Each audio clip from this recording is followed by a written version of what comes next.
الذی خلق الموت والحیات لیبلوکم ایکم احسن عملا وهو العزیز الغفور وما امروا الا لیعبدوا اللہ مخلصین له الدین حنفاء ویقیموا الصلاة ویؤتوا الزکاة وذلک دین القیمہ۔ صدق اللہ العظیم۔ میرے بزرگوں، جب میں آپ جیسے اہل علم کے درمیان بات کرنے کی کوشش کرتا ہوں تو ایسا ہی لگتا ہے جیسے اذا وسد الامر الی غیر اہل فانتظر الساعہ والی بات ہو رہی ہے۔ اس میں کوئی شک نہیں کہ میں کسی بھی تحریک سے جڑا ہوا نہیں ہوں، اور نہ میں کوئی بہت زیادہ تحریکی شعور رکھتا ہوں یا تحریکی جذبات۔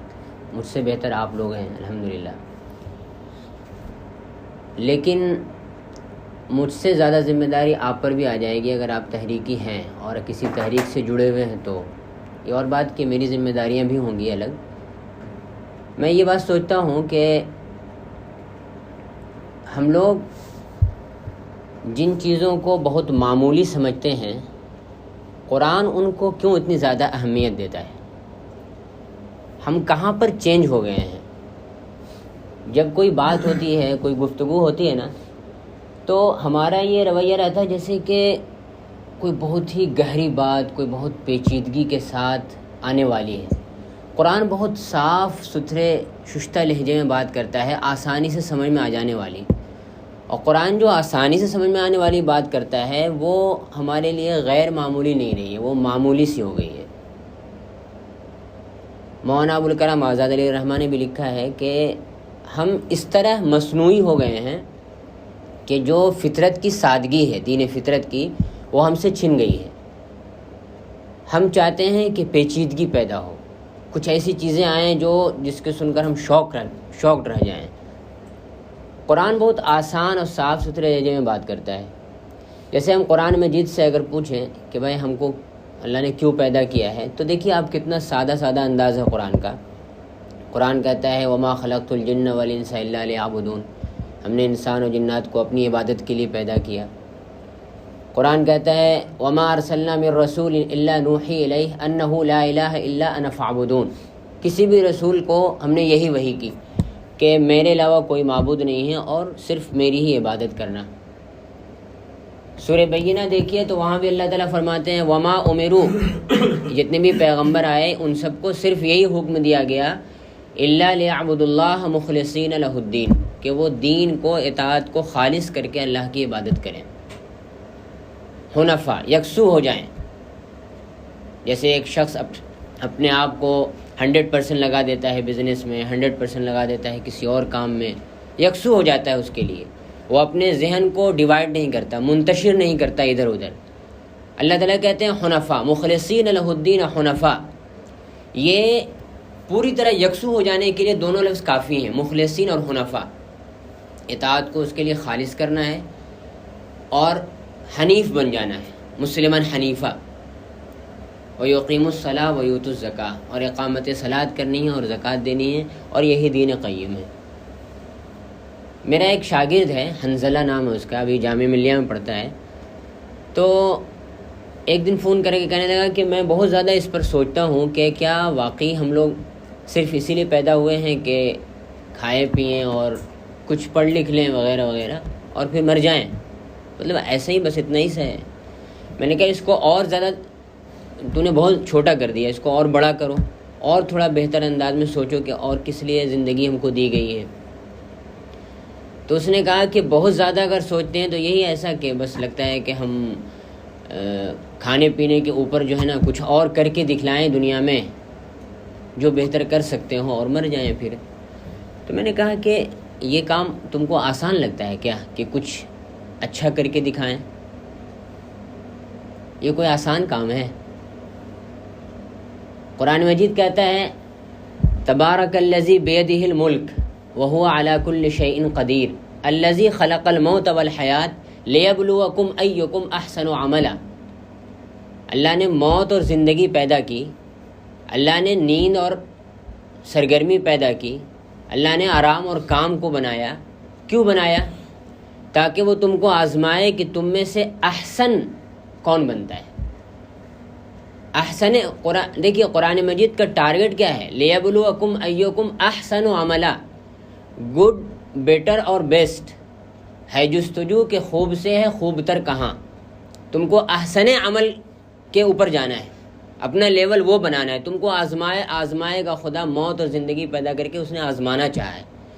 یہ ایک سیدھا سادہ مقصد بتاتا ہے ہمارا کہ ہم کیوں پیدا کیے گئے ہیں، تاکہ خدا ہمارا ٹیسٹ لے، آزمائے ہم کو کہ ہم میں سے کون احسن بننے کی کوشش میں ہے. ایک آدمی خراب ہے، اس کے اندر بہت ساری برائیاں ہیں، وہ برائیوں کو ختم کرے گا، پہلے وہاں سے شروع کرے گا. ایک آدمی بہت ساری برائیاں نہیں رکھتا، اچھائیاں رکھتا ہے، بشری لغزشوں کے مطابق اس سے کچھ غلطیاں بھی ہو جاتی ہیں، تو اور اس کا صحیح ہے، تو اب وہ احسن کی طرف بڑھے گا. قرآن ہمارا یہ مزاج بنانا چاہتا ہے. میں نے کہا تم ایسا سوچو کہ کیا کسی آدمی کے لیے کبھی بھی یہ آسان رہا ہے کہ وہ اپنے آپ کو بہتر بنا کر دکھائے؟ ہم تو کہتے تھے، بہت سارے لوگ کہتے ہیں کہ بس کھانا پینا ہے اور کچھ کام وام کرنا ہے اور پھر مر جانا ہے. زندگی اس کا تو نام نہیں ہے. ظاہر ہے کہ زندگی اس سے ہی چلے گی، لیکن اگر اللہ تعالیٰ نے ہمیں یہ مقصد دیا ہے کہ تم ایک بہترین انسان بن کر دکھاؤ، تو اگرچہ ہو سکتا ہے کہ ہم کو یہ معمولی سا لگتا ہو، لیکن سب سے بڑا ٹارگٹ یہی ہے. ایک بہتر انسان بننا یہ سب سے بڑا ٹارگٹ ہے. یہ ہر مقصد کے لیے بیس فراہم کرتا ہے ہمیں. وہ تمام مقاصد جو اسلام، اللہ اور اس کے رسول کی طرف سے آتے ہیں، ان سب مقاصد کے لیے ہم کو اصل بنیاد یہی مقصد دیتا ہے کہ ہم ایک بہتر انسان کیسے بن سکتے ہیں. اور ایک بہتر انسان بننے کے لیے کتنی مشکلات پیش آتی ہیں، کتنا انسان کو اپنے اوپر جبر کرنا پڑتا ہے، کتنا صبر کرنا پڑتا ہے. آپ اندازہ کیجئے، یہ بہت بڑا ٹارگٹ ہے. اور میرے خیال میں اسی ٹارگٹ کو وہ حدیث بتاتی ہے جو مشہور ہے کہ تم جہاد اکبر سے، جہاد اصغر سے جہاد اکبر کی طرف جا رہے ہو. یعنی وہ جہاد جو تم نے میدان جنگ میں کیا ہے وہ اصغر تھا، اور اب تم جا رہے ہو جو اپنی زندگی کی طرف، تو یہ جہاد اکبر ہے. کسی بھی انسان کے لیے آپ دیکھیے، اللہ اور اس کے رسول کے نام پہ میدان جنگ میں کود پڑنا، یعنی تھوڑا بہت جو بھی کچھ مزاج رکھتا ہو، کچھ جذبات رکھتے ہوں اس کے اندر ہوں اللہ اور اس کے رسول کے لیے، تو کبھی سچویشن ایسی بن جاتی ہے نا کہ چھوٹے چھوٹے آدمی بھی نا تلوار لے کے اور لاٹھی لے کے کھڑے ہو جاتے ہیں کہ جو ہوگا دیکھا جائے گا، مر جائیں گے. لیکن یہ بات کہ زندگی کو اس ٹریک پہ لانا ہے جو ٹریک صراط مستقیم ہے، یہ بہت بڑا ہدف ہے جو قرآن ہم کو دیتا ہے. اور اس ہدف کو ہم نے، معاف کیجیے گا، بہت معمولی سمجھ رکھا ہے. انسان بننے والے ہدف کو بہت معمولی سمجھ رکھا ہے. اور بار بار شعر یاد آتا ہے غالب کا کہ بس کہ دشوار ہے ہر کام کا آساں ہونا، آدمی کو بھی میسر نہیں انسان ہونا. اب جب ہم انسان بننے کی کوشش کرتے ہیں نا، اور خاص طور سے انسان بننے کے بعد، یعنی ایک مسلمان بننے کے بعد نہیں بولے بلکہ ایک مسلمان جب انسان بننے کی کوشش کرتا ہے، اور ایک مسلمان میں سے پھر وہ آدمی جو تحریکی شعور رکھتا ہے، کسی تحریک سے جڑا ہوا ہے، وہ اگر انسان بننے کی کوشش کرتا ہے تو یہاں پہ لیول بڑھتا چلا جاتا ہے. عام انسانوں میں سے جو لوگ ہیں وہ چاہتے ہیں کہ بہتر انسان بنے، وہ ایک لیول ہے. پھر مسلمانوں میں سے کچھ لوگ جو چاہتے ہیں کہ وہ بہتر انسان بنے، ایک دوسرا لیول ہے. پھر ان میں سے وہ تحریکی مزاج رکھنے والے لوگ چاہتے ہیں کہ ہم بہتر انسان بنیں، یہ ایک تیسرا لیول. یہ لیول بڑھتا جاتا ہے اور راہ کی مشکلات ویسی ہوتی جاتی ہیں. الف لام میم احسب الناس ان یترکوا ان یقولوا آمنا وهم لا یفتنون وَلَقَدْ فَتَنَّا الَّذِينَ مِنْ قَبْلِهِمْ فَلَيَعْلَمَنَّ اللَّهُ الَّذِينَ صَدَقُوا وَلَيَعْلَمَنَّ الْكَاذِبِينَ. آزمائش تو آئے گی اور آزمایا تو جائے گا ہی. لِنَبْلُوَكُمْ أَيُّكُمْ أَحْسَنُ عَمَلًا وَلَنَبْلُوَنَّكُمْ بِشَيْءٍ مِّنَ الْخَوْفِ وَالْجُوعِ. یہ سب آیتیں پتہ نہیں سینکڑوں مرتبہ ہم سب لوگوں نے سن رکھی ہوں گی، لیکن قرآن جو سادگی چاہتا ہے نا، ہم اس سادگی کو کھو چکے ہیں کہیں. کتنا آسانی سے قرآن کہتا ہے یا ایھا الذین آمنوا اصبروا، ایمان والو صبر پیدا کرو، استعینوا بالصبر والصلاۃ، صبر اور صلاۃ کے ذریعے سے خدا کی مدد طلب کرو۔ قرآن جن باتوں کو اہمیت دیتا ہے، کیا ہم ان کو اہمیت دے رہے ہیں؟ تو قرآن کے مطابق اگر ہم ایک بہتر انسان بننے کی طرف اپنا قدم بڑھاتے ہیں تو اس کے لیے سب سے پہلے یہ ہوتا ہے کہ ہمارا ایک ہدف متعین ہونا چاہیے، اور ہدف میں دو چیزیں ہدف بنتی ہیں۔ ہدف کا ایک بیس بنتا ہے، ایک بنیاد بنتی ہے، اور پھر اس بنیاد پہ آپ جو کچھ کرنا چاہتے ہیں وہ ایک دوسرا ہدف ہوتا ہے۔ ہمارے لیے ہدف کی جو بنیاد ہے، جس کو آپ اصلی ہدف کہہ سکتے ہیں، وہ یہ ہے کہ ہم کو قرآن کے مطابق انسان بننا ہے، وہ انسان جو قرآن چاہتا ہے، قرآن کا مطلوب انسان۔ پھر اس مطلوب انسان کے ہدف کے بعد، یعنی یہ ہدف ہم حاصل کرنے کی کوشش کریں اور لگ جائیں اور اپنی تربیت شروع کر دیں، تو پھر اس کے بعد آتا ہے کہ اللہ تعالیٰ نے جو کچھ ہم کو ذہنی، مالی، معاشی، جسمانی یا کسی بھی طرح کے جو وسائل دیے ہیں، جو صلاحیتیں دی ہیں، ان صلاحیتوں کے مطابق ہم اور کیا بھلا کر سکتے ہیں خدا کی اس کائنات کا، خدا کی مخلوق کا۔ لیکن پہلے شروع کرنا ہوگا اپنے آپ کو قرآن کے مطابق ایک مطلوب انسان بنانے کے لیے سے۔ تو ایک یہ ہدف سب سے اہم ہے، اس پر جتنا زیادہ ہم غور و فکر کریں، جتنا زیادہ سوچیں، جتنا زیادہ اس کے لیے ٹائم دیں، کم ہے۔ یہ بہت بڑا ہدف ہے میرے بزرگوں اور میرے بھائیوں، یہ آسان نہیں ہے، لیکن ہم لوگ معمولی سمجھنے کے مرض میں مبتلا ہو گئے ہیں۔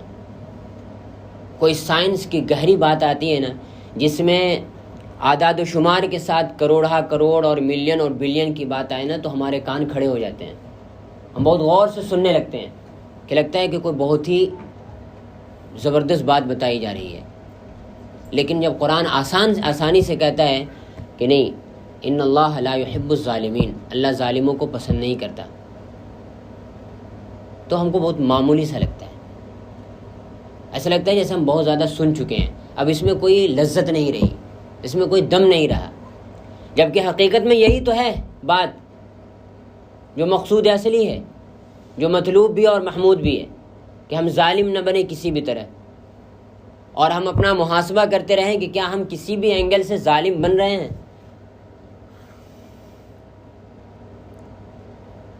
جب ہم اپنے آپ کو ایک ٹریک پہ لانا چاہیں گے نا، اور میں نے جیسے بتایا کہ لیول ہوتا ہے عام انسانوں میں سے انسان بننے کا لیول، پھر مسلمان جو ہیں وہ جو خدا اور رسول کا گن گاتے رہتے ہیں، چاہے زبان سے ہی صحیح، اور جن کا دعویٰ ہے کہ وہ آخری امت ہیں، خیر امت ہیں، امت وسط ہیں، وغیرہ وغیرہ۔ پھر جب وہاں انسان بننے کا عمل شروع ہوتا ہے تو لیول بہت اونچا ہو جاتا ہے۔ اور پھر وہ لوگ جو یہ مزاج رکھتے ہیں کہ وہ تو ایک تحریکی مزاج رکھتے ہیں، ایک تحریک کے ساتھ جڑے ہوئے ہیں، جس تحریک کا مقصود یہ ہے کہ وہ تحریک دنیا میں کچھ بہترین انقلاب برپا کرے، چاہے وہ چھوٹے پیمانے پہ ہو چاہے بڑے پیمانے پہ ہو۔ جس تحریک کا مقصود اصلی ہے کہ وہ خیر کی تحریک ہے، وہ خیر ہی لانا چاہتی ہے دنیا میں، چاہے وہ خاندانوں میں خیر لائے، چاہے وہ سماج اور معاشرے میں خیر لائے، چاہے وہ حکومتی سطح پہ خیر لائے، تو اس تحریک سے جڑے ہوئے لوگوں کا لیول اور زیادہ اونچا ہو جائے گا۔ اب جب ہم یہاں پہ پہنچیں گے کہ ہمیں اپنی تربیت کیسے کرنی چاہیے شروع، مقصد تو ہمارا متعین ہے اور قرآن مجید کے لحاظ سے متعین ہے کہ خدا چاہتا ہے کہ ہم میں سے کون احسن عمل بن سکتا ہے۔ تو جب ہم یہ مقصد، ہم اس زمین کو حاصل کرنے کی کوشش کریں گے، اور پھر اس کے اوپر خدا پاک کے دی ہوئی صلاحیتوں کے مطابق کام کرنے کی کوشش کریں گے، تو سب سے پہلی چیز جو انسان کے اپنی تربیت میں آئے گی، جس سے بہت افسوس کے ساتھ کہنا پڑتا ہے کہ ہمارے پڑھے لکھے لوگ بھی بہت زیادہ غافل ہو رہے ہیں، وہ ہے علم۔ علم کا سفر، مطالعے کا سفر اتنا زیادہ کم ہو گیا ہے کہ حیرانی ہوتی ہے کہ جو پڑھے لکھے لوگ ہیں وہ بھی کتنا کم ٹائم دیتے ہیں علم کو، جو مزاج رکھتے ہیں، سوچتے سمجھتے ہیں، وہ بھی کتنا کم ٹائم دے رہے ہیں علم کو۔ بھئی اتنا آسانی کے ساتھ ہم کہہ دیتے ہیں علم حاصل کرنا ہر مسلمان پہ فرض ہے، لیکن ہر مسلمان کے ساتھ وہاں عمر لگی ہوئی تو نہیں نہ ہے کہ ہر مسلمان بچے پر فرض ہے، ہر اس مسلمان پہ فرض جو 20 سال 22 سال 25 سال کا ہو، 25 سال بعد والے کے اوپر فرض نہیں ہے علم حاصل کرنا۔ رسول اللہ نے تو یہ بھی کہا نا، اطلب العلم من المہد الی اللحد، گود سے گور تک علم حاصل کرتے رہو۔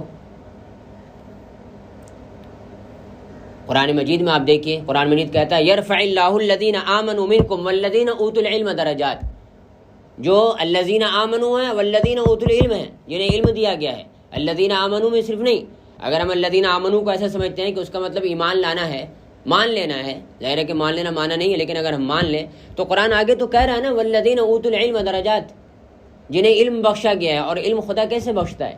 ظاہر ہے کہ ایسے اپنے آپ سے نہیں آتا۔ کوئی بھی چیز جو خدا کی طرف سے آتی ہے وہ ظاہر ہے کہ ہمارا جو مطلوب شوق ہے، جو ہماری محنت اور کوشش ہے، اس کے مطابق ہی خدا کی طرف سے آتی ہے کوئی بھی بخشش، کوئی بھی عطیہ۔ ایک اور چیز جو علم حاصل کرنے میں اور خدا تک پہنچانے میں ہمارے لیے بہت بڑی مددگار ہو سکتی تھی، یہ شہری زندگی میں ایک دم وہ بالکل زیرو پہ پہنچ چکی ہے، وہ ہے مطالعہ فطرت کا مطالعہ، خدا کی کائنات کا مطالعہ، خدا کی تخلیقات کو سمجھنا۔ قرآن کتنا زیادہ کہتا ہے، آپ اندازہ کیجئے نا، 700 سے زیادہ آیات مطالعہ فطرت پر ہم کو ابھارتی ہیں۔ ان فی خلق السماوات والارض واختلاف اللیل والنہار، آسمان و زمین کی تخلیق میں، رات و دن کے آنے جانے میں، لآیات لأولی الالباب، آیات ہیں اہل عقل کے لیے، اہل دانش کے لیے۔ الذین یذکرون اللہ قیاما وقعودا وعلی جنوبہم، جو اللہ کو یاد کرتے ہیں نہیں، اللہ کو یاد رکھتے ہیں۔ کیونکہ ہمارے یہاں اردو میں یاد کرنا بھی آتا ہے اور یاد رکھنا بھی۔ آپ الگ سے عربی میں ورڈ پوچھیں گے کہ ذکر میں نے یاد کرنا ہے اور یاد رکھنے کے لیے کیا عربی آتی ہے، تو کوئی عربی نہیں آتی۔ وہ ذکر ہی میں صلاحیت ہے کہ یاد رکھنے کا بھی معنی ہے، جو خدا کو یاد رکھتے ہیں۔ اور انسان کی تین ہی سچویشن ہے، یا تو وہ کھڑا رہے گا، یا بیٹھا رہے گا، یا لیٹا رہے گا، یہ تین کے علاوہ کوئی سچویشن نہیں انسان کی، کوئی کنڈیشن نہیں ہے۔ تو تینوں حالتوں میں خدا کو یاد کرنے کا مطلب یاد رکھنا ہے۔ اور پھر وَيَتَفَكَّرُونَ فِي خَلْقِ السَّمَاوَاتِ وَالْأَرْضِ، وہ غور و فکر کرتے ہیں آسمان و زمین کی تخلیق میں، اور کہتے ہیں ربنا ما خلقت ھذا باطلا، آپ نے یوں ہی نہیں پیدا کر دیا، بے مقصد نہیں پیدا کر دیا، نہیں یہ چیز نکمی کوئی زمانے میں، کوئی برا نہیں قدرت کے کارخانے میں۔ آپ برا کی جگہ آپ لگا سکتے ہیں کہ بے مقصد نہیں کوئی بھی چیز۔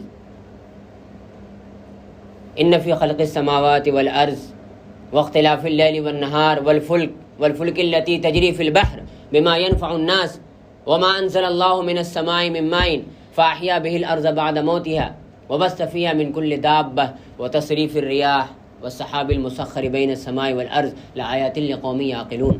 یہ جو مطالعہ فطرت ہے، وہ جوش ملی آبادی کا شعر ہے نا کہ ہم ایسے اہل نظر کو حضور حق کے لیے یا ثبوت حق کے لیے، ہم ایسے اہل نظر کو ثبوت حق کے لیے اگر رسول نہ ہوتے تو صبح کافی تھی۔ وہ کہنا کیا چاہتے ہیں کہ مطالعہ فطرت اتنی بڑی چیز ہے، اور قرآن اس لیے ابھارتا ہے کہ تم جتنا زیادہ خدا کی تخلیق میں اور فطرت میں، کائنات میں مطالعہ کرو گے کائنات کا، اتنا زیادہ تم کو خدا کا احساس ہوگا اور خدا کی عظمت کا احساس ہوگا۔ قرآن مجید کہتا ہے سیرو فی الارض، زمین میں گھوم پھر کر دیکھو چلو، یہ مشاہدہ ہے۔ قرآن کہتا ہے مشاہدہ کرو، آیات عبرت پھیلی ہوئی ہیں، عبرت کی آیات پھیلی ہوئی ہیں، مشاہدہ کرو۔ سیرو فی الارض فانظروا کیف کان عاقبۃ المجرمین، کیسا ہوا انجام مجرموں کا۔ فانظروا کیف کان عاقبۃ المکذبین، کیسا ہوا انجام جھٹلانے والوں کا۔ مسئلہ کیا ہے نا، مسئلہ یہ ہے کہ جب ہم یہ آیات پڑھتے ہیں نا، ہمارے ذہن میں پتہ نہیں کیسے بن گیا ہے کہ یہ مجرم اور مکذبین دوسرے ہیں، ہم نہیں ہیں۔ کوئی لفظ آ جائے قرآن مجید کا جو ہم کو اویئر کر سکتا ہے، ہمارے کان کھڑے کر سکتا ہے، ہمارے اندر کبھی طاری پیدا کر سکتا ہے، ہم ان آیات کو ایک ذہنی ایک فریم بن گیا ہے کہ ہم ان آیات کو دوسروں کے لیے سمجھنے لگتے ہیں۔ مسلمان اپنے لیے نہیں سمجھتا ہے۔ لم یکن الذین کفروا من اہل الکتاب والمشرکین، آپ دیکھیے الذین کفروا بھی دوسرے ہیں، المشرکین بھی دوسرے ہیں، اہل کتاب بھی دوسرے ہیں، سب دوسرے ہیں، ہم سیف زون میں ہیں۔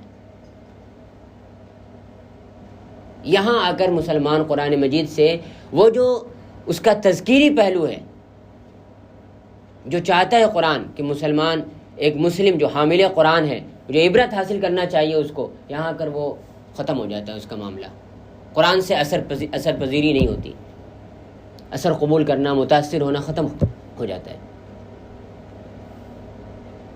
کتنی آیات ہیں. اولم یسیروا فی الارض فتکون لهم قلوب یعقلون بها او آذان یسمعون بها فانها لا تعمى الابصار ولكن تعمى القلوب التي في الصدور. آپ دیکھیں زمین میں چل پھر کر کیوں نہیں دیکھتے؟ تمہارے پاس گوش شنوا ہوتا، سننے والا کان، دیکھنے والی آنکھ، کیونکہ نگاہیں اندھی نہیں ہوتی. کیا بات کہی ہے! یہ آنکھیں جو دکھ رہی ہیں، یہ دیکھنے والی آنکھیں اندھی نہیں ہوتی، وہ دل اندھے ہو جاتے ہیں جو سینوں میں دھڑک رہے ہوتے ہیں. عقل گو آستان سے دور نہیں، اس کی تقدیر میں حضور نہیں، دل بینا بھی کر خدا سے طلب، آنکھ کا نور دل کا نور نہیں. اولم یسیروا فی الارض فانظروا کیف کان عاقبۃ الذین من قبل کانوا اکثر منهم واشد منهم قوة واثاروا الارض وعمروها اکثر مما عمروها وجاءتهم رسلهم بالبینات فما كان الله ليظلمهم ولكن كانوا انفسهم يظلمون. زمین میں چل پھر کر کیوں نہیں دیکھتے؟ ہوئے نامور بے نشاں کیسے کیسے، زمین کھا گئی آسماں کیسے کیسے. دیکھو نا، وہ بھی تھے بہت تعداد میں زیادہ، قوت میں غالب، زمین کو آباد کرنے کا کام انہوں نے بہت کیا، ایک سے ایک ترقیات دی دنیا والوں کو دی، لیکن انہوں نے ترقیات کا ٹریک صحیح نہیں رکھا. وہ خود بھی اتر گئے پٹری سے اور اپنی ترقیات کو بھی اتارا انہوں نے. پھر انجام کیا ہوا سامنے موجود ہے. دمر اللہ علیہم وللکافرین امثالها، تباہ ہو گئے. اور ایسے ناشکروں، کافروں، انکار کرنے والوں، حق کو نہ سمجھنے والوں، چھپانے والوں، ان سب کے لیے ایسی مثالیں تم کو ملیں گی. عبرت کی پھیلی ہوئی مثالیں تاریخ میں بھی ہیں اور ابھی موجود بھی ہیں. اسی لیے تو کہہ رہا ہے قرآن سیروا فی الارض، اسی لیے تو قرآن کہہ رہا ہے کہ مطالعہ فطرت کرو. تاریخ کا مطالعہ بھی اسی لیے کرنا ہے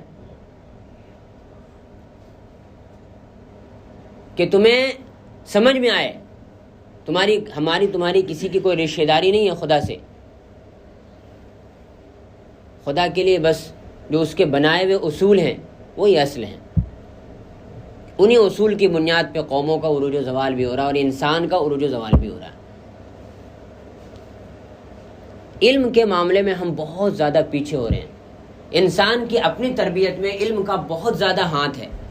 ہم کو مطالعہ بڑھانا چاہیے اپنا. خاص طور سے میں اپنے بھائیوں سے جو یہاں پہ بیٹھے ہوئے ہیں ان سب سے یہ درخواست کروں گا کہ ہم اپنا علم کا سفر ختم ہی نہیں ہونے دیں، اور اس میں علم کے سفر میں قرآن مجید کو اول رکھیں، مقدم رکھیں. قرآن مجید کو بھائی کوثر کہا گیا، خیر کثیر کہا گیا. یؤتی الحکمت من یشاء ومن یؤت الحکمت فقد اوتی خیرا کثیرا. یہ خیر کثیر کیا ہے؟ ہمیں اس کو حاصل کرنے کی کوشش کرنی ہے. قرآن مجید کو وقت دینا ہے. سب سے پہلے قرآن مجید کو وقت دینے کے لیے ہمیں تیار ہونا چاہیے. آپ دیکھیے جب تربیت کی بات آتی ہے نا اپنی، تو آپ دیکھیے قرآن مجید میں جب اللہ کے رسول صلی اللہ علیہ وسلم کو کہا جا رہا ہے کہ آپ رات میں اٹھ کر قیام اللیل کے، جب کہا رات میں اٹھ کر اللہ کی عبادت کیجئے، وہاں پہ دو الفاظ استعمال کیے گئے. کیا زبردست چیز ہے. آپ دیکھیں ہر وہ انسان جو کوئی نہ کوئی مقصد رکھتا ہے زندگی کا، اس کے لیے وہ دونوں لفظ دیکھیے کتنے کافی ہیں. ان ناشئۃ اللیل ان لک فی النہار سبحا طویلا. کہا گیا کہ بھائی رات میں سبحا طویلا، بہت کام ہوگا تمہیں، تیرتے پھرو گے، مشین بنے پھرو گے، یہاں سے وہاں آنا جانا، یہ کام وہ کام، بال بچوں کی فکر، خاندان کی فکر، اپنے ماتحتوں کی فکر، ان کی اپنی فکر. ان لک فی النہار سبحا طویلا. تو اپنا محاسبہ کرنا ہے، اپنی تربیت کرنی ہے، تو کیسے کرو گے؟ اس میں ایک بڑی چیز جو اللہ تعالیٰ نے فرمائی، ان ناشئۃ اللیل ہی اشد وطئا واقوم قیلا. یہ ناشئۃ اللیل جو ہے نا، رات کا اٹھنا. جب کوئی یہ جو ہم نماز پڑھنے جاتے ہیں میرے بزرگوں، ٹھیک ہے ہم ہو سکتا ہے ہمارا دل وہی ہو کہ ہم خدا کی عبادت کرنے جا رہے ہیں، لیکن یہ تو پھر بھی مشہود ہے نا، یہ تو دنیا دیکھ رہی ہے. دنیا ہم کو نماز سے جج نہیں کر رہی ہے، دنیا تو ہم کو ہمارے معاملات سے جج کر رہی ہے نا. لیکن ایک بندے کا خدا سے جو تعلق ہے، حقیقی تعلق، وہ تو اسی وقت سمجھ میں آتا ہے جب بندہ خود اور خدا یہ دونوں آپس میں ایک دوسرے کے ساتھ رہتے ہیں، تیسرا کوئی بھی نہیں ہوتا وہاں پہ. ان ناشئۃ اللیل ہی اشد وطئا، ناشئۃ اللیل جو ہے رات کا اٹھنا، یہ انسان کے قدموں کو مضبوطی سے جما دینے کے لیے بہت ہی زبردست ہے. کوئی مقصد ہے ہمارا، ہم کوئی مشن لے کر اٹھے ہیں، کوئی کام کرنے والے ہیں. میں کہتا ہوں ایک انسان انفرادی طور پہ اپنی تربیت کرنا چاہتا ہے، وہ ایک بہت بڑا ٹارگٹ ہے. وہ یہ ٹارگٹ لے کر اٹھا ہے کہ مجھے اپنے اندر کوالٹیز پیدا کرنی ہے. میری زبان کنٹرول میں نہیں رہتی، مجھے اپنی زبان پہ کنٹرول کرنا ہے. ان ناشئۃ اللیل ہی اشد وطئا، رات کا اٹھنا تمہارے لیے اشد وطئا ہوگا، تمہارے قدموں کو مضبوطی سے جمائے گا. جو مشن، جو ہدف، جو مقصد لے کر اٹھے اس کے لیے، وہ اقوام قیلا، اور تمہاری بات کو درست کرے گا، تمہاری زبان کو درست کرے گا. رسول اللہ نے کیا فرمایا؟ اللہ کے نبی فرماتے ہیں کہ تم دو چیزوں کی گارنٹی دو، میں جنت کی ضمانت دیتا ہوں، فم اور فرج کی. فرج پہ پھر کبھی اور بات کر لیں گے. فم پہ آپ دیکھیے قرآن کہتا ہے، ایک آیت ہے، میں اس کو پڑھتا ہوں، آپ اندازہ کریں کیا زبردست بات خدا پاک نے کہی. یا ایھا الذین آمنوا اتقوا اللہ وقولوا قولا سدیدا، ایمان والو اللہ کی ناراضگی اور نافرمانی سے بچو اور بالکل درست بات کہنے کی کوشش کرو. وقولوا قولا سدیدا، اگر تم اس پر محنت کرو گے نا. اچھا، اس پہ محنت کرنے میں مدد کون کرے گا؟ ناشئۃ اللیل. یہ قول سدید پہ ہم چاہتے ہیں کہ ہم بات کریں تو بالکل ٹھیک ٹھاک کریں، ہماری بات میں مغلظات نہ ہو، دوسروں پر تہمت ترازی نہ ہو، غیبت اور بہتان ترازی نہ ہو، کچھ اول جلول لغو باتیں نہ کریں. ہم چاہتے ہیں ہم اپنی زبان میں سلیقہ پیدا کریں. تو اس کے لیے اللہ تعالیٰ نے اس کا فائدہ کیا بتایا؟ اگر تم اپنی زبان پہ کنٹرول کرو گے تو خدا پاک کی طرف سے ایک انعام تم کو ملے گا، یصلح لکم اعمالکم. اس کا جواب ہے نا، یہ ہمارا کام ہے اتقوا اللہ وقولوا قولا سدیدا. اللہ تعالیٰ حکم دے رہا کہ آپ تقوی اختیار کیجئے اور قول سدید کہیے، تو اس کا جواب اور رزلٹ یہ ملے گا، یصلح لکم اعمالکم، کہ تمہارا خدا تمہارے اعمال کو درست کرے گا. ایک انسان اپنی زبان پہ کنٹرول کرنے کی کوشش کرے، اس کا فائدہ ملنا شروع ہو جائے گا. وَيَغْفِرْ لَكُمْ ذُنُوبَكُمْ، اور خدا تمہارے گناہوں کو معاف کرے گا. اور مغفرت کے متعلق اس سے پہلے بات ہو چکی ہے، کتنا زبردست لفظ ہے یہ. تو یہ جو ناشئۃ اللیل ہے، رات کا اٹھنا اور اٹھ کر کے تلاوت کرنا قرآن مجید کی، جو بہت کم ہو گیا ہے. میں اپنی میری عمر 38 سال کی تقریباً ہونے والی ہے. اس 38 سال کی زندگی میں بمشکل 20-25 مرتبہ اٹھاؤں گا رات میں، جو واقعی میں دل سے اٹھاؤں گا کہ میں اپنا محاسبہ کروں اور کچھ پڑھوں قرآن مجید. آپ سوچئے 38 سال کی زندگی میں کتنا زیادہ نقصان میں ہوں میں. 38 سال میں 38 مرتبہ بھی نہیں، سال میں ایک بار بھی نہیں اٹھ پایا، اور میں آپ لوگوں کے سامنے گفتگو کر رہا ہوں.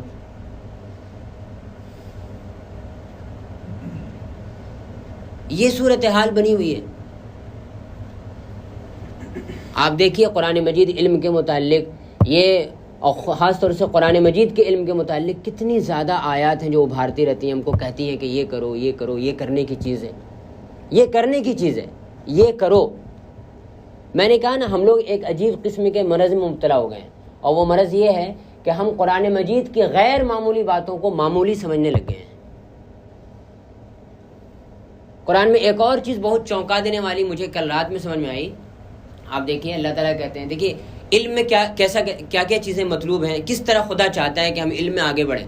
آپ جب اقرا بسم پڑھتے ہیں پہلی 5 آیتیں وحی کی، وہاں بھی اللہ تعالیٰ نے فرمایا علم الانسان ما لم یعلم، انسان کو اس چیز کی تعلیم دی جس کو وہ نہیں جانتا تھا. یہاں بھی ما لم یعلم ہے. رسول پاک صلی اللہ علیہ وسلم کا ذکر کرتے ہوئے، حضور کو مخاطب کرتے ہوئے اللہ تعالیٰ کہہ رہے ہیں وعلمک ما لم تکن تعلم، تمہیں وہ تعلیم دی جو تم نہیں جانتے تھے، یا خدا وہ تمہیں تعلیم دے رہا ہے. اور پھر رسول پاک صلی اللہ علیہ وسلم کا جو مشن بتایا، وہاں بھی یہ بات کہی کما ارسلنا فیکم رسولا منکم یتلو علیکم آیاتنا ویزکیکم ویعلمکم الکتاب والحکمہ ویعلمکم ما لم تکونوا تعلمون. یعنی ایک قرآن قاری قرآن کو ہر وقت اس فکر میں رہنا چاہیے کہ وہ کیسے اپنے آپ کو اپڈیٹ کرے، کیسے اپنے آپ کو علم کے سفر میں آگے بڑھائے، جو غیر معلوم ہے اس کو معلوم بنائے.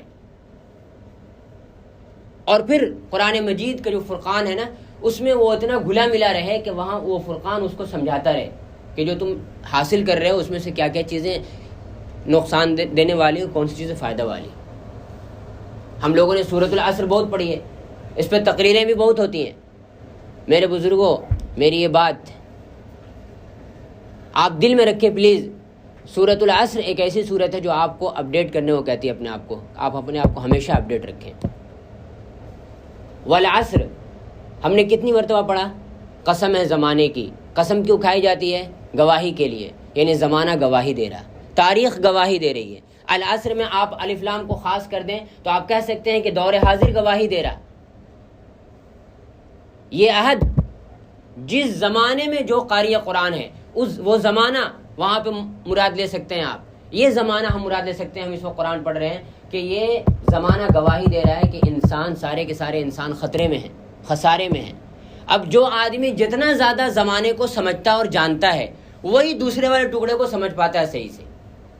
جو آدمی جتنا زیادہ اپنے زمانے سے واقف ہوتا ہے, اپڈیٹ ہوتا ہے, اور اس زمانے میں ہونے والے سیاسی کرتوت ہوں, معاشی, معاشرتی, سماجی جو بھی مسائل ہیں اور جو کچھ ہو رہا ہے, وہ جتنا زیادہ اس پہ نظر رکھتا ہے اتنا زیادہ اس کو سمجھ میں آتا ہے ان الانسان لفی خسر, کہ انسان کتنا زیادہ خسارے میں ہے. اور جو جتنا کم جانتا ہے اپنے زمانے کو وہ اتنا کم جانتا ہے انسان کے خسارے کو, وہ اتنا کم جانتا ہے. یہ زمانہ گواہی دے رہا. یہ ایٹامک انرجی, یہ سائنسی مکاشفات, یہ انسانوں کی غیر خدائی اور آپ کہہ سکتے ہیں کہ غیر الہی ترقیات جو خدا نہیں چاہتا, غیر مطلوبہ ترقیات, یہ ساری چیزیں گواہی دے رہی ہیں. یہ ہم اور آپ کی زندگی جو ایک مشینی زندگی بن گئی ہے, ہم ناشئۃ اللیل کیوں نہیں کر پا رہے ہیں؟ کیونکہ ہم میں سے کوئی آدمی جلدی سوتا ہی نہیں ہے. بہت کم لوگ ہیں جو جلدی سو پاتے ہیں. تو ناشئۃ اللیل کہاں سے ہوگا؟ قرآن کہتا ہے ہم دین فطرت کو لے کر آئے ہیں, ہم فطرت کے خلاف جا رہے ہیں, غیر فطری ہوتے جا رہے ہیں. جو ہمارے ہاتھ میں ہو سکتا ہے وہ بھی ہم نہیں کر رہے ہیں, اور قرآن کہتا ہے کہ آپ کو یہ کرنا ہے. سب سے پہلی بات تو یہ ہے کہ ہم اپنی تربیت میں اس بات کو لازم کر لیں کہ ہم کو قرآن مجید کا مطالعہ اور علم کا مطالعہ یہ کبھی بھی ختم نہیں ہونے دینا. اپنے 24 گھنٹے کے لائف میں ضرور کچھ وقت ایسا بنائیں کہ ہمیں کچھ پڑھنا ہے. ضرور کتابوں سے دوستی ہر حال میں کرنی ہے, اور کتاب میں بھی سب سے پہلے قرآن مجید سے کرنی ہے.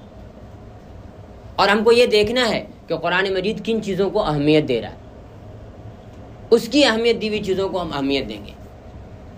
جن چیزوں کو وہ اہمیت نہیں دے رہا ہے ہم ان چیزوں کو پہلے سائڈ میں رکھیں گے. اس کی سیکنڈری پوزیشن ہے, ثانوی حیثیت ہے اس کی.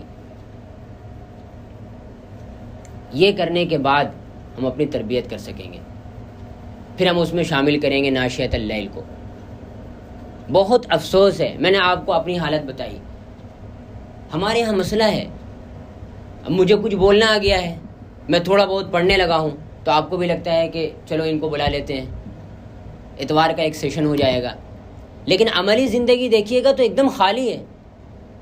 ہمارے پاس عمل کا عین نہیں ہے, وہ عین الف سے بدل گیا ہے. عمل ہے, آرزو اور تمنائیں بہت ساری ہیں. خدا یہ کر دے, خدا وہ کر دے, خدا وہ کر دے, جنت مل جائے, ایسا ہو جائے, ویسا ہو جائے. جبکہ عمل کا عین وہی اصل ہے, وہی عقل کا عین ہے, وہی عین اصل ہے جو ہم کو دیکھنا سکھائے گا. علم کا عین بھی وہی ہے. یہ عین حاصل کرنا ہم کو. میں نے کبھی کہا تھا, یہ بات کہی تھی کہ ہمارے ہاں شور بہت ہے, شعور نہیں, کیونکہ شعور کا عین غائب ہو گیا ہے, اور جب عین غائب ہوتا ہے تو شعور ہی بچ جاتا ہے. تو اپنا محاسبہ کرنا, اپنی تربیت کرنا, اور اس تربیت کو ہم کیسے آگے بڑھائیں, یہ ہر ایک پر فرض ہے. ہم لوگ سب کے لیے یہ چیز فرض ہے, لازمی ہے کہ ہم اپنے آپ کو کیسے آگے بڑھائیں اس لائن میں. ہم اس جہاد اکبر کے لیے کیسے اپنے آپ کو تیار کریں, ہم اپنی زندگی کا محاسبہ کیسے کریں, ناشئۃ اللیل کیسے کریں. اقبال نے ایسی تھوڑی کہا تھا کہ زمستانی ہوا میں گرچی تھی شمشیر کی تیزی, نہ چھوٹے مجھ سے لندن میں بھی آداب سحر خیزی. سحر خیزی بہت بڑی چیز ہے, لیکن ہم لوگ محروم ہو گئے اس سے. اسی لیے خدا کا جو تعلق ہوتا ہے نا دل کا, ہم جو دل میں محسوس کر سکیں اپنے رب کو, وہ نہیں محسوس کر پاتے ہیں. کیونکہ ہم اس کے لیے باضابطہ کوئی خاص ایسا وقت نہیں دے رہے ہیں. دیکھیے خدا پاک اور ہمارے درمیان بیچ میں اگر قرآن مجید آ جاتا ہے تو وہ بس ایسا ہی ہو جاتا ہے جیسے ہم واقعی اللہ کی بات سننے اس سے بات کر رہے ہیں، کیونکہ وہ کلام الہی ہے. اللہ تعالیٰ اسی کے ذریعے سے ہم سے بات کرتا رہتا ہے. اگر ہمارے رب کو ضرورت، ہمارا رب یہ جانتا ہوتا اور اگر اس کو اس کے پلان اور مشن میں یہ بات ہوتی کہ وہ دوسرا کلام اتارے تو ضرور اتارتا نا. نہیں اتارنے کا مطلب یہ ہے کہ وہی بات ہے جو وہ کرنا چاہتا ہے قیامت تک، جو قرآن مجید میں نازل ہو چکی ہے. ہم اللہ سے باتیں کرنا چاہتے ہیں نا، کیجئے، قرآن موجود ہے. اللہ تعالیٰ نے کہا کہ بس یہی بات میں کرنا چاہتا ہوں قیامت تک. دنیا میں کتنی بھی تبدیلی آئے گی وہ قرآن سے آگے کی نہیں جائے گی، آگے نہیں جائے گی. یہی باتیں میں کروں گا ہمیشہ، چاہے 14 سال بعد قرآن نازل کرتا تب بھی، چاہے 14,000 سال کے بعد نازل کرتا قیامت کے آس پاس تب بھی یہی باتیں کرتا جو محمد پہ اتار چکا ہوں. اس لیے مجھ سے بات کرنی ہے تو قرآن کھول لو، مجھ سے بات کرنا شروع کر دو. اپنی تربیت میں علم کو، مشاہدہ فطرت کو، ان سب چیزوں کو ہم لوگوں کو بہت زیادہ ایسا سوچنا چاہیے کہ ہم کو یہ کرنا ہی کرنا ہے، ہر حال میں یہ چیز کرنی ہے، اپنا محاسبہ کرنا ہے. اور اس کے بعد جو میں نے کہا یہ بات کہ سب سے پہلے ہم کو اپنے زبان پہ کنٹرول کرنے کی کوشش کرنی، وہ علم سے ہی ہوگا، وہ بھی علم سے ہوگا. زبان پہ کنٹرول کرنا. قرآن مجید میں قول کے لیے آپ دیکھیں کتنے الفاظ آئے ہیں. قول لین، نرمی سے بات کرو، مجھ سے نہیں ہوتی بات. قول کریم، لوگوں سے ریسپیکٹ اور عزت کے ساتھ بات کرو. بہت مرتبہ ہو جاتی ہے، بہت مرتبہ نہیں بھی ہوتی. خاص طور سے ایسے موقع پہ اہل علم کے لیے ایک اور مصیبت ہے. میں تو نہ اہل ٹھہرا، لیکن جو آپ لوگوں کو میں جو سنا رہا ہوں، ایک بات اور سنا دوں کہ اہل علم کے لیے ایک اور بڑی مصیبت ہے. وہ یہ ہے کہ اگر ان کے مزاج کے خلاف کوئی بات کر رہا ہو تو پھر وہاں پہ وہ بہت زیادہ خطرناک ری ایکشن کرنے لگتے ہیں. جبکہ قرآن کہتا ہے آپ کو قول لین، آپ کا مدو ہے تو قول لین اختیار کرو، آپ کا بڑا ہے تو قول کریم اختیار کرو، نہیں تو قول معروف تو کہو. آپ علمی دلائل کے ساتھ بات کرو، قول سدید کرو. وقول للناس حسنا، لوگوں کے ساتھ حسن کے ساتھ بات کرو. حسن عمل اور حسن قول یہی تو رہ گیا ہے. یہ بہت بڑا ٹارگٹ ہے، کوئی چھوٹا موٹا نہیں ہے کہ ایک آدمی حسن قول اور حسن عمل اختیار کرے. وَإِذَا سَمِعُوا اللَّغْوَ أَعْرَضُوا عَنْهُ وَقَالُوا لَنَا أَعْمَالُنَا وَلَكُمْ أَعْمَالُكُمْ. جب لغو سنتے ہیں تو کہتے ہیں بھیا أَعْرَضُوا عَنْهُ لَا نَبْتَغِي الْجَاهِلِينَ، ہم کو نہیں پڑھنا ان کے چکر میں، ہم سائڈ لیتے ہیں، کنارے ہوتے ہیں. اہل علم کی پہچان لنا اعمالنا ولکم اعمالکم. اور قرآن ایک بات صاف ستھری کہہ دیتا ہے کہ جو قاری قرآن ہے، حامل قرآن ہے، جو امت کے لوگ ہیں یا عباد الرحمن ہیں، ان کی خاص بات یہی رہے گی کہ وہ اللہ کی آیات پڑھ کر بھی اس پر اندھے بہرے ہو کر نہیں گریں گے. قرآن کتنا صاف کہتا ہے لِيَهْلِكَ مَنْ هَلَكَ عَنْ بَيِّنَةٍ وَيَحْيَىٰ مَنْ حَيَّ عَنْ بَيِّنَةٍ. جس کو مرنا ہے وہ بھی جان کر مرے کہ بھائی کیوں مر رہا ہے، کیسے مر رہا ہے، کس چیز پہ مر رہا ہے. اور جس کو جینا ہے وہ بھی جان کر جیے، کیوں جی رہا ہے، کیسے جی رہا ہے، کس چیز پر جی رہا ہے. قرآن آ گیا ہے تو اب کسی کو کہنے کا یہ نہیں ہے کہ ہم کو تو خبر نہیں تھی. اب کسی کے لیے گنجائش نہیں رہی. لِيَهْلِكَ مَنْ هَلَكَ عَنْ بَيِّنَةٍ وَيَحْيَىٰ مَنْ حَيَّ عَنْ بَيِّنَةٍ. میرے بزرگوں، علم پہ جو آپ جتنی بھی باتیں کریں کم ہیں، کیونکہ یہ ہم کو مہذب بنانے میں، ہم کو بااخلاق اور باکردار بنانے میں، ہم کو اپنے محاسبے میں شعور پیدا کرنے میں، بصیرت پیدا کرنے میں علم بہت بڑا معاون ہے. اور قرآن کا علم تو اور زیادہ معاون ہے. اس پہ جتنے ہی بات کیجیے کم ہے. اگر آپ لوگوں کا وقت زیادہ ہو چکا ہے تو میں اپنی بات ختم کرتا ہوں. اللہ تعالی ہم سب لوگوں کو عمل کی توفیق دے اور مجھے بھی سب سے زیادہ. جزاکم اللہ. السلام علیکم. جزاک اللہ خیر. مزید سوالات بھی کسی کے ذہن میں ہے تو اپنے پاس وقت ہے، ابھی تھوڑی دیر انشاءاللہ سوال کر سکتے ہیں، یا کوئی مزید وضاحت چاہیے تو وہ بھی ہو سکتی ہے.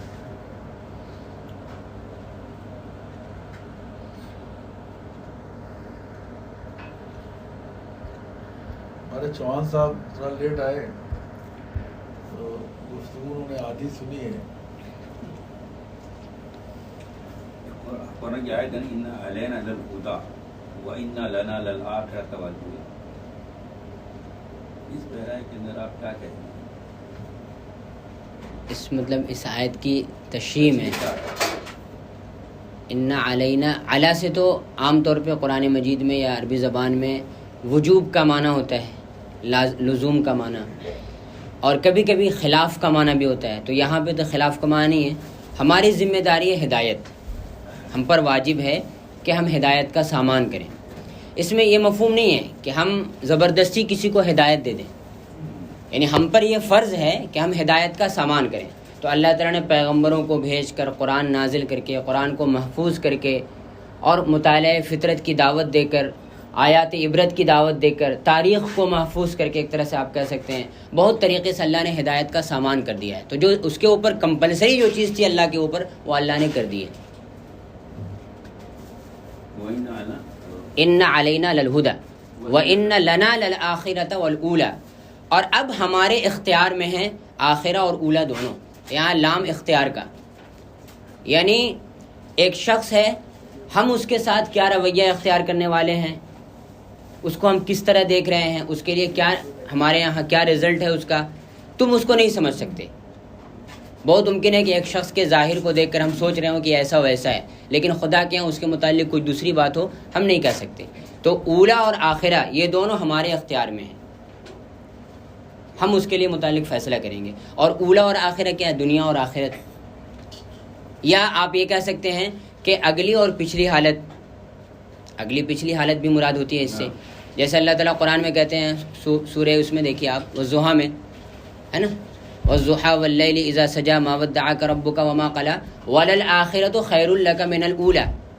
آخرہ تمہاری بہتر ہوگی اولا سے, یعنی جو تمہاری پہلی جو زندگی ہے, جو پہلے حالات ہیں وہ زیادہ خراب ہیں, لیکن وقت آنے والا ہے جب اس سے بہتر حالات آئیں گے. آخرہ دوسری والی جو حالت ہوگی وہ زیادہ بہتر ہوگی.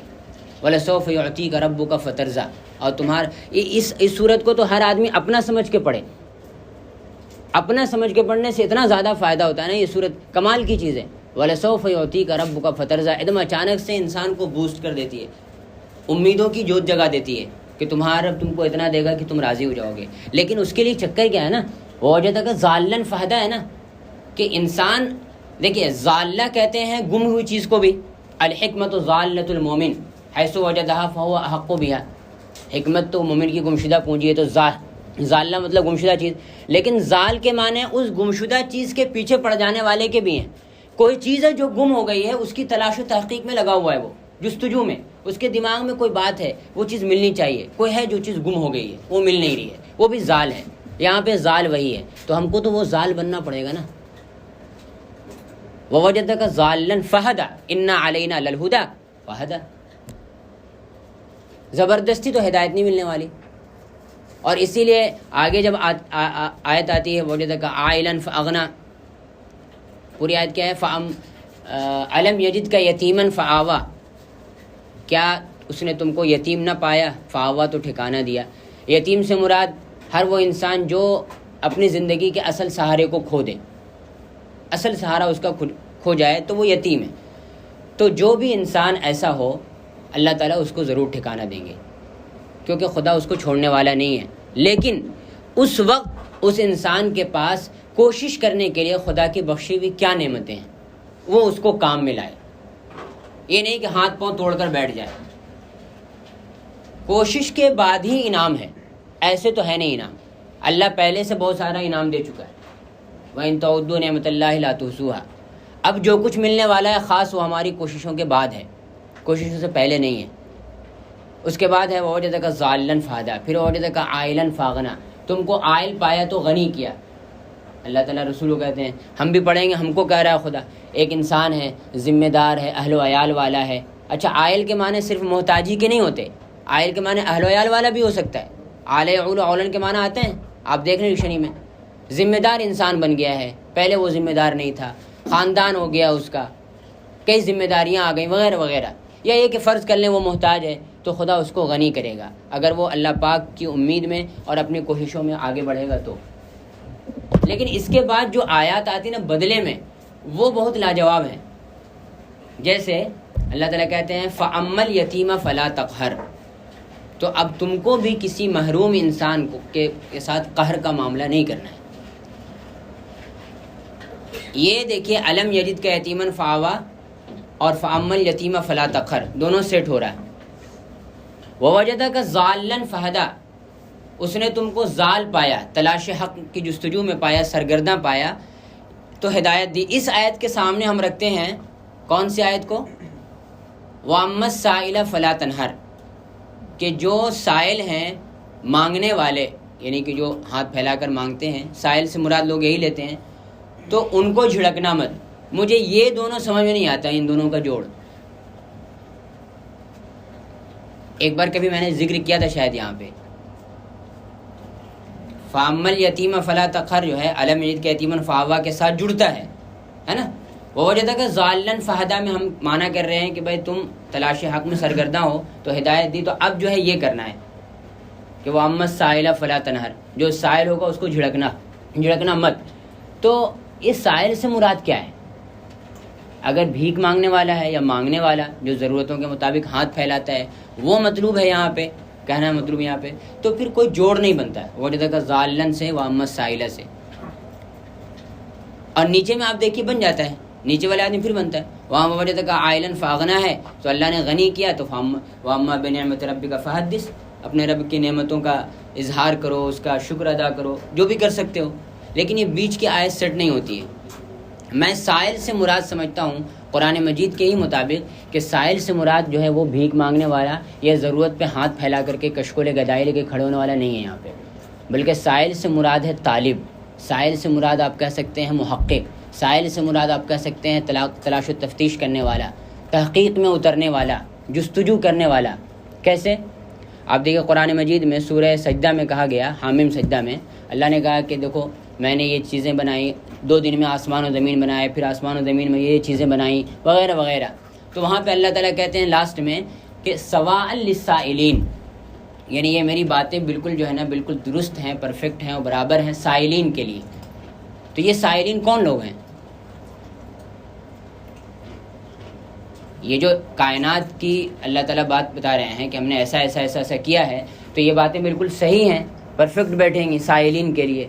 یہاں پہ سائلین کون لوگ ہیں؟ ظاہر ہے بھیک مانگنے والے تو نہیں ہو سکتے، وہی ہیں جو تلاش و تحقیق والے ہیں، جستجو کرنے والے ہیں، پریشان ہو رہے ہیں جو حق کی تلاش میں، علم کے لیے، وہی مراد ہیں۔ سورہ یوسف میں آپ دیکھیے لقد کان فی یوسف واخوتہ آیات للسائلین، یوسف اور ان کے بھائیوں کے قصے میں آیات ہیں سائلین کے لیے، وہاں بھی سائلین سے وہ مراد نہیں ہے۔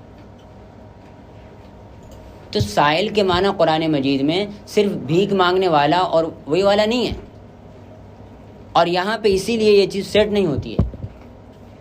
اب جو بھی سیٹ ہوتے ہیں نا، اتنا فرق تک کر اما سائل فلا تنہر، دونوں ایک یتیم اور سائل دونوں آ گئے نا اس میں۔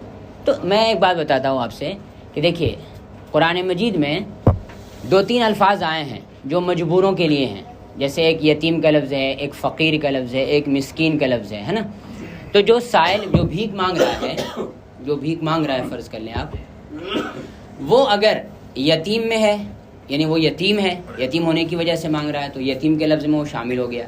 اگر وہ یتیم نہیں ہے، فقیر یا مسکین ہے، تو وہ اس میں شامل ہو گیا۔ تو پھر الگ سے ایک لفظ کی ضرورت نہیں پڑتی ہے۔ سائل تو ایک الگ ہوگا نا، یتیم